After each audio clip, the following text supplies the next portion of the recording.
Hello viewers, আসসালামু আলাইকুম। কেমন আছেন সবাই? আমি বাসায় কিভাবে চাল কুমড়ো দিয়ে মুরগি রান্না করি সেই রেসিপিটি আপনাদের সাথে আজকে শেয়ার করব। আপনারা মুরগির সাথে আর কি সবজি ইউজ করেন আমাকে জানাবেন। আমি এখানে প্রথমে পেঁয়াজগুলো ভেজে নিব।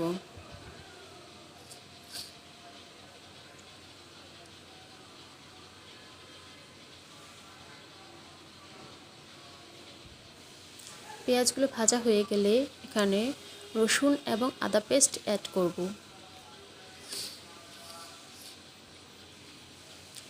এরপর হলুদের গুঁড়া, মরিচের গুঁড়ো, ধনিয়া গুঁড়ো, জিরে গুঁড়ো অ্যাড করব।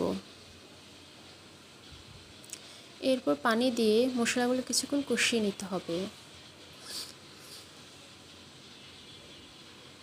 মশলাগুলো কষানো হলে এর মধ্যে আমি চিকেন দিয়ে দিব।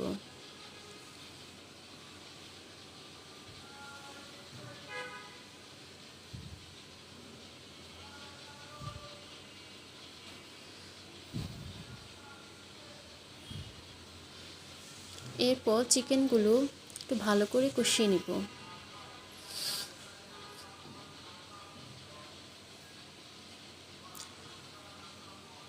এখন আমি এর সাথে চাল কুমড়ো অ্যাড করব।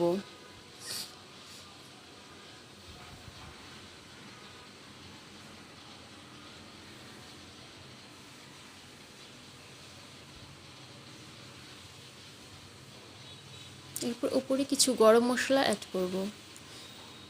ভিডিওটি ভালো লাগলে লাইক কমেন্ট করবেন। ধন্যবাদ।